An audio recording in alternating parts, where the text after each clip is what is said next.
Good morning. আমি প্রিয়াঙ্কা চলে আসলাম আরও একটি নতুন দিনে আমার আরও একটি নতুন ব্লগের সাথে। আশা করি আমার সকল মিষ্টি বন্ধুরা অনেক ভালো আছো, আর আমি এখন একটু সুস্থ আছি। আর আমার কি বলো তো, যেহেতু মাইগ্রেনের সমস্যা আছে, তো তার জন্য আমি বেশি গাড়ি জার্নি করলে বেশিক্ষণ ধরে গাড়িতে বসে থাকি। গাড়ির যে ওই যে ঝাঁকুনিটা, ওটা বেশিক্ষণ আমি সহ্য করতে পারি না, ভীষণ মাথার যন্ত্রণা চলে আসে। আর যাদের আমার মতন মাইগ্রেনের সমস্যা আছে তারা ভালো করেই জানো, তোমাদের আমার দিকটা বুঝতে পারবে। তো ওই দিন আমার 4.5 ঘন্টা বা 5 ঘন্টার মতন গাড়ি জার্নি হয়ে গেছিলো। ওই জন্য তার পরের দিন সারাটা দিন আমার ভীষণ শরীর অসুস্থ হয়ে গেছিলো।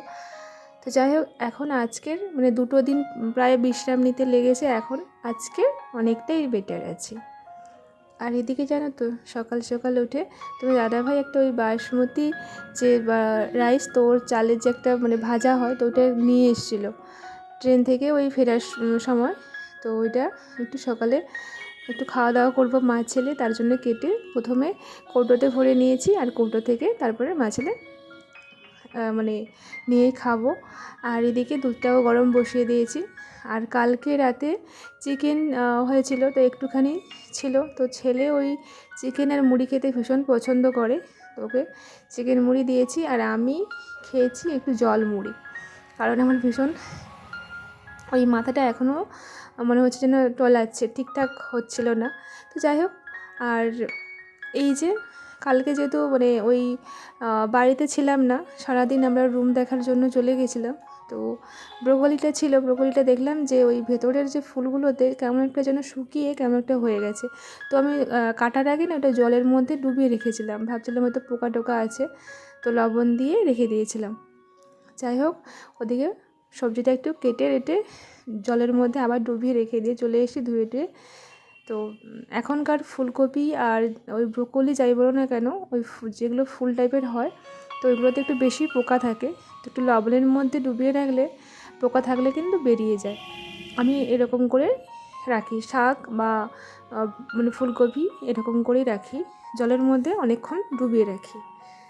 তো ওদিকে বিছানাপত্র গুছিয়ে টুছিয়ে নিয়ে চলে এসে রান্না করতে। আর এত এই যে ব্লগটা তোমাদের সঙ্গে শেয়ার করছি, এই সারাটা দিন এত মাথা ঘোরাচ্ছিলো, মনে হচ্ছিলো যে বমি হবে এরকম টাইপের একটা হচ্ছে, মনে হচ্ছে না প্রচুর অ্যাসিড করে গেছে। তো জানি না, আগে কিন্তু গাড়ি জার্নি করলে এতটা হতো না, হ্যাঁ বেশিক্ষণ জার্নি করলে হয়তো হতো, তবে আমি কিন্তু অনেকবার দীঘা বা তোমার কলকাতা গেছি, তো অতটা কিছু হয়নি। আর জানি না কালকের কেন এরকম বেশি হলো, আসলে যেখানে যাই একটু রেস্ট নিই তারপরে তো আসি, আর কালকের দিনটা কিন্তু রেস্ট নিইনি, গেছি গিয়ে ওই যে রুম দেখে আবার চলে এসেছি। তো ওই জার্নিটা আমি আর সহ্য করতে পারিনি সেরকম, একটু বসে যদি একটু সময় কাটাতাম তাহলে মনে হয় একটু ঠিক থাকতাম। যাই হোক, চলো, তো দাদাভাই আমাকে বলছে যে ওইটা জার্নি করতে করতে ঠিক হয়ে যাবে। আমি এখন থেকে তো ভাবছি যে আমি যে ওখানে থাকবো হাওড়াতে, তো আমি যখন আসবো আবার বাবার বাড়িতে হোক যাই হোক, তো তখন আমি কি করে এত জার্নি আমি কি করে সামলাবো। তো ও বলছে যে ওইটা জার্নি করতে করতে ঠিক হয়ে যাবে। ওর কিন্তু প্রত্যেকটা দিন এটা জার্নি করতে হয়, এখান থেকে যে যাওয়া, তারপরে স্কুল করে যে বাড়ি ফেরা, ওর কিন্তু সত্যি প্রচণ্ড জার্নি হয়। আমি তো ভীষণ এখন পুরো বুঝে গেছি যে সত্যি। আর আমি গিয়ে চলে এসেছি, ও কিন্তু ওখানে ক্লাস করে, তারপরে স্কুল আবার কাটিয়ে তারপরে কিন্তু ও আসে, তার জন্য মাঝখানে ওর অনেকটা রেস্ট নেওয়া হয়ে যায়। যাই হোক, চলো, কথা বলতে বলতে এদিকে দেখো ঘরটার ভালো করে ঝাড়টা দিয়ে নিয়েছি। একটু আমার আসবাবপত্রগুলো মোছা হয়নি, কেন কি ওই বাড়ি থেকে আসার পর থেকে মোছাই হয়নি। আর ঘরটা তো পুরো আবদ্ধ ছিল, 24 ঘন্টায় প্রত্যেকটা দিন আবদ্ধ থাকতো, যেহেতু ও প্রত্যেকটা দিন স্কুলের জন্য বেরিয়ে যেত, তো জানলা দরজা তো আর খোলা রাখা যাবে না, তো সব কিছু অফ রেখেই যেতে হবে, কেন কি এটা আমাদের নিজস্ব কোনো বাড়ি নয়, ভাড়ায় থাকি, বুঝতেই পারছো। আর তোমাদেরকে বললাম কালকে যে ওই যে আমি কিন্তু ফ্ল্যাট নিইনি, কারণ ফ্ল্যাটের ভাড়া ওখানে 12,000 টাকা বলছিল, আর এমনি সিঙ্গেল রুমগুলোও ভাড়া ওই 4,000 টাকা মতন। তো আমরা যেহেতু ফ্যামিলি রুম নিয়েছি তাই অনেকটা ঠিকই আছে মোটামুটি। আমরা এখানে যেরকম থাকতাম মানে 5,000, তো ওখানে আর একটু হয়তো অল্প একটু বেশি ওটাই, নাহলে কিন্তু আমাদের পক্ষে ওটা ঠিকই আছে। তো ফ্যামিলি রুম আর কোথায় এরকম পাবো, ঠিকই আছে মনে হয়। আর কখনো কিন্তু এভাবে মানে হ্যাঁ ছাদে প্রথম যখন ভাড়া থাকতাম আমরা কিন্তু ছাদের মধ্যেই থাকতাম, তবে ওখানে ভীষণ গরম লাগতো। আর দেখা যাক এখানেও দোতলাতে নিয়েছি, তো মনে হচ্ছে না এতটা গরম লাগবে। তো থাকলে তখন বোঝা যাবে, তোমাদেরকে হয়তো অবশ্যই বলবো। আর অবশ্যই ওখানে গিয়ে তোমাদেরকে একদিন ওই আমার রুমটা মানে ট্যুর দেবো তোমাদের ভিডিওতে।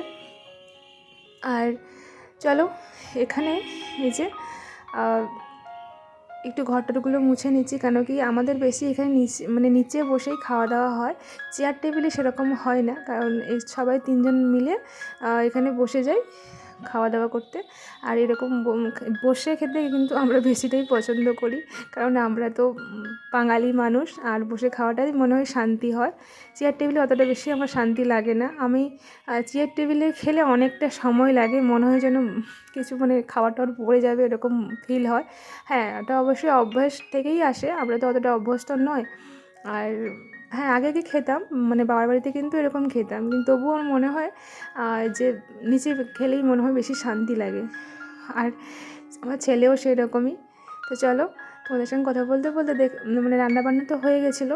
তারপরে কী করলাম বলো তো, এই যে কিচেন রুমটা একটু মানে মুছে নিলাম, ওই নিমাইল দিয়ে একটু মুছে নিয়েছি, কারণ চারদিকে না ভীষণ তেলের ছিটে মানে পড়ে থাকে। তো মুছে নিলে বেশ ওই যে গন্ধটা সেটা কিন্তু আর থাকে না, আর নিমাইলের গন্ধটা কিন্তু বেশ সুন্দর লাগে আমার, তো ওইটাই বেশি পছন্দ করি আমি। তো ওইটা দিয়ে ঘরটা মুছি সবসময়। আর একটু যেখানে খাওয়া দাওয়া হয় আর যেখানে জলটা রাখা হয় ফিল্টার, ওখানেও মুছে নিয়েছি, খাওয়া দাওয়ার জায়গাটাও মুছে নিয়েছি, আর এটা হচ্ছে রান্নাঘর কিচেন রুমটাও একটু মুছে নিয়েছি ওই নিমাইল দিয়ে। আর ওই আসার পর থেকেই মোছামুছি ধোয়াধুয়ি বেশি হচ্ছে, তো তার জন্য আমার ভীষণ ঠান্ডা লেগে গেছে আবার। আর যেহেতু আমার কিছু বলার নেই, আমার সাইনাসের সমস্যা আছে, জল ঘাটলেই ভীষণ ঠান্ডা লেগে যায় আমার। ডাক্তারও দেখাচ্ছি, ওষুধও খাচ্ছি, কিন্তু সংসারের কাজকর্ম তো করতেই হবে বলো, আর না করলে তো আর কিছুই হবে না। আর যদি তোমার দাদাভাই বাড়িতে থাকে তাহলে কিন্তু অনেকটাই আমাকে হেল্প করে দেয় ওই জলের কাজগুলো। তো ওই যে রান্নার পরে আমি হাতে মানে অল্প সময়ের কিন্তু নিয়ে একটু ঘরটা মুছে নিয়েছি, ক্লিনিং করে নিয়েছি। নিয়ে তারপরে ভাবলাম যে চলো, অনেক দিন থেকে আমার গাছগুলোতে তো সময় দেওয়া হয়নি, প্রচুর ধুলো পড়ে গেছে গাছের পাতাতে, আর এই পাতাগুলো অনেকটাই মানে বড় হয়ে গেছে আর কেমন একটা যেন ঝোপালো টাইপের হয়ে গেছে। তো ভাবলাম ভালো পাতাগুলো রেখে দিয়ে চারদিকের এই যে যেগুলো একটু খারাপ হয়ে গেছে, তো ওই পাতাগুলো আমি কেটে নিয়েছি, নিয়ে ওগুলো ফেলে দেবো। আর দেখো কত সুন্দর রোদ্দুর লাগছে কেটে দিতে বেশ। আর অনেক গাছ না বাবার বাড়িতে দিয়ে চলে এসেছি ওখানে, যেমন ড্রাগন গাছ, আরও অনেক কিছু গাছ দিয়ে চলে এসেছি, আরও অ্যালোভেরা গাছ দিয়ে আসবো। আর ওই যে এখানে বাইরে এসেছিলাম ওই ডাস্টবিনের নোংরাগুলো ফেলতে, তাই একটু ভিডিও করছিলাম।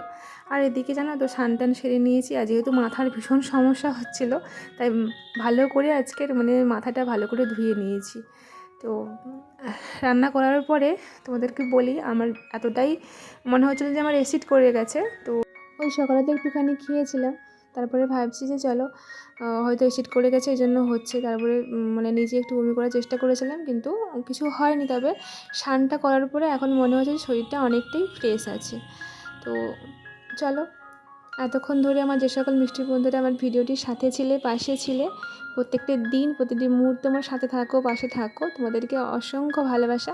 আমার পরিবারে যে সকল মিষ্টি বন্ধুরা প্রত্যেকটা দিন আসছো, তোমাদেরকে অনেক অনেক ওয়েলকাম, অনেক ভালোবাসা। ভালো লাগলে অবশ্যই লাইক কমেন্ট করে জানিও। আর এগুলো হচ্ছে কি বলো তো, দাদাভাইয়ের ওই স্কুলে ওদের প্রোগ্রাম হয়েছিল সরস্বতী পুজোর যে খাওয়া দাওয়া, তো ওইটা বাকি ছিল। তো ফ্রাইড রাইস আর এটা হচ্ছে পনির আর কী কী ছিল, তো সেইগুলো নিয়ে এসে ওটাই দেখাচ্ছিলাম।